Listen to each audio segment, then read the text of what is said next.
Let's say a contractor just handed you a bid for your kitchen remodel. You're looking at that number at the bottom of the page, and honestly, you have no idea if it's a good number or a bad one.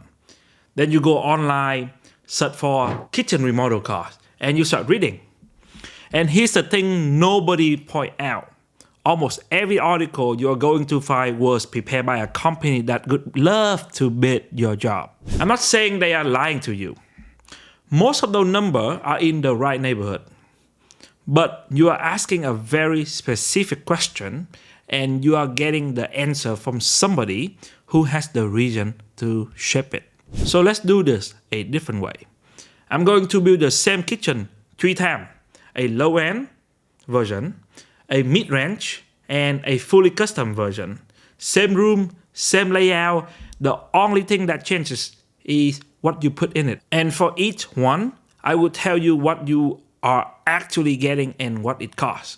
Now, before we get into it, I want to say one thing because I think it's matter. The markup a contractor put on top of it is not a scam.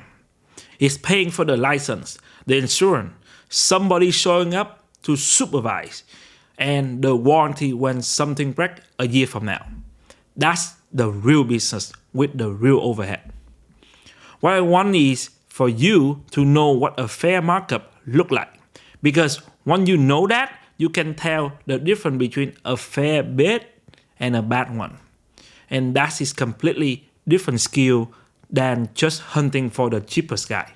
By the end of this, you should be able to pull out your own bid and know exactly which tier somebody quoted you. I'm in Los Angeles, so these are LA numbers. If you are somewhere else, the structure still works, your rate will be just lower. If you are new, I'm Dennis. I spent about 10 years remodeling home, mostly high-end project in Los Angeles. I didn't figure this out because I'm smarter than anyone. I figured it out because I ran every job myself and I wrote down what every trade actually charged. Alright, let's build it. Before we price anything, you need to understand what you actually holding when a bid show up. Because that bid isn't one number, it is 4 numbers stacked on top of each other and they got added together before you ever saw the page. The first one is material. Your cabinet, your countertop, your appliances, the physical stuff. Second is labor, the plumber, the electrician, the tile guy, the cabinet installer. What it costs to get all those people out to your house. Now, put those two together and you get what's called direct cost. And that number, the one we are building today, almost never show up on a bid. Third is a general condition.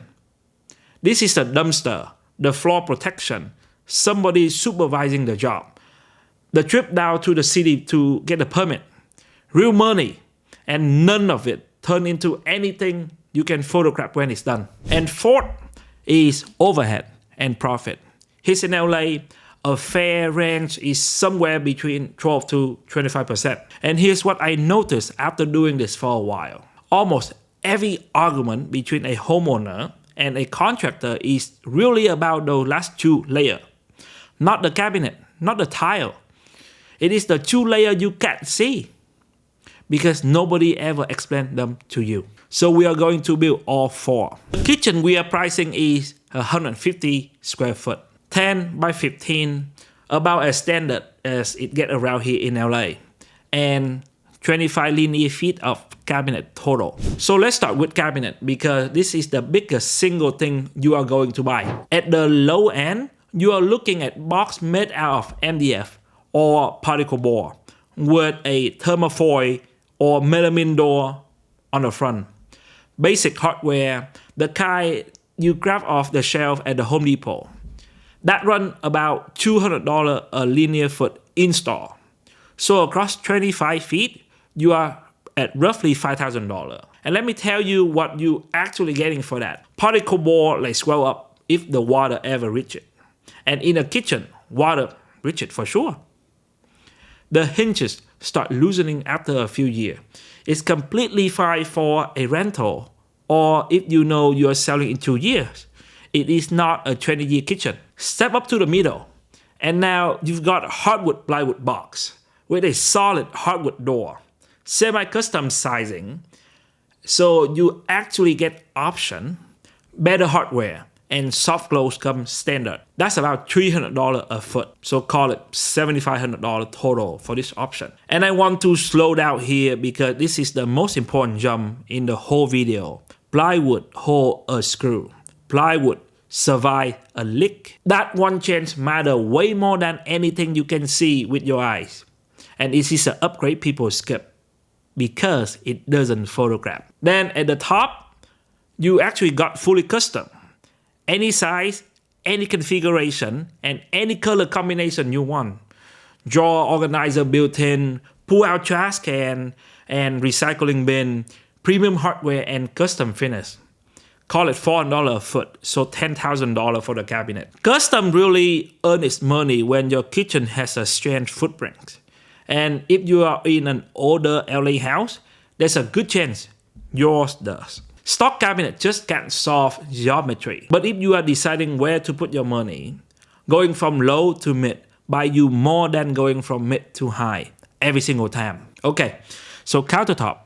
We are figuring 50 square feet, which is about 25 feet of the cabinet. Lower end is laminate, put your block, or culture marble.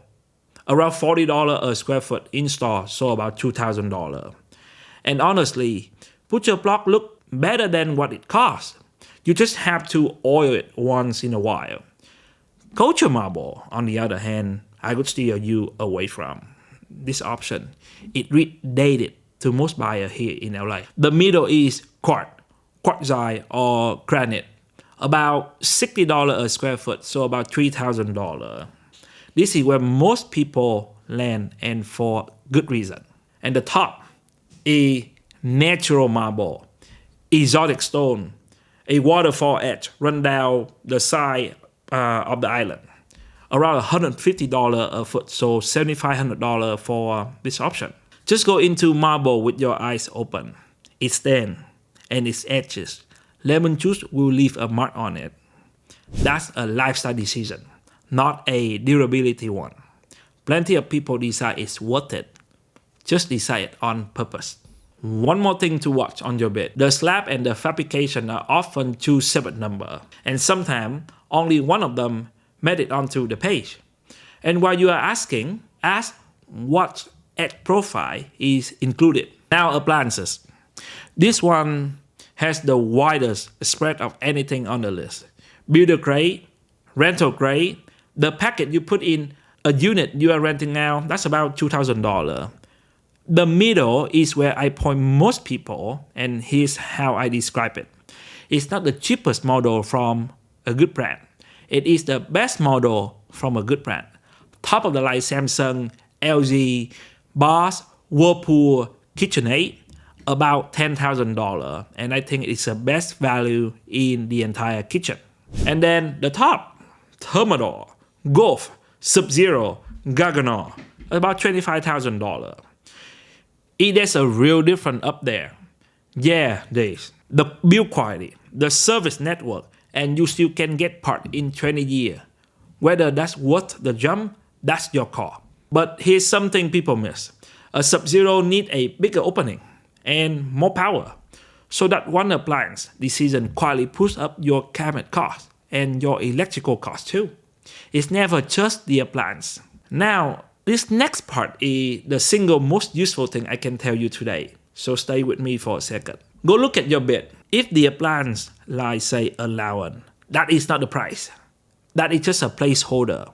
It's a guess the contractor made before you pick out a single thing. And when you finally do pick, if you go over that number, and most people do, the difference come back to you as a change order. So every allowance line on your bed is a change order waiting to happen. Go find them and circle all of them. By the way, I built this whole thing into a spreadsheet. You put in your kitchen size. You pick your tier for each line, and it gives you your number. And there's a second tab where you type in your actual contractor bid, and it flags anything that look off. It's free, link down in the description. That's the only time I will bring it up. Okay? Back to it.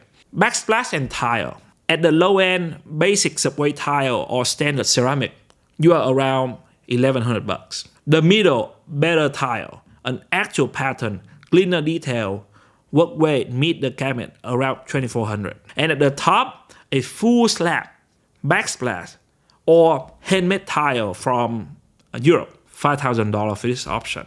And a quick note on hardware while we are here. Your pool, your knob, your faucet, that usually get folded into cabinet number, so you won't see it broken out anywhere. But pound for pound, it is the best money you will spend in that room.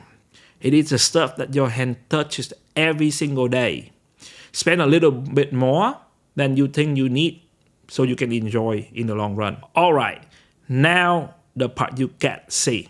Everything we talk about so far, you can look at it, you can touch it.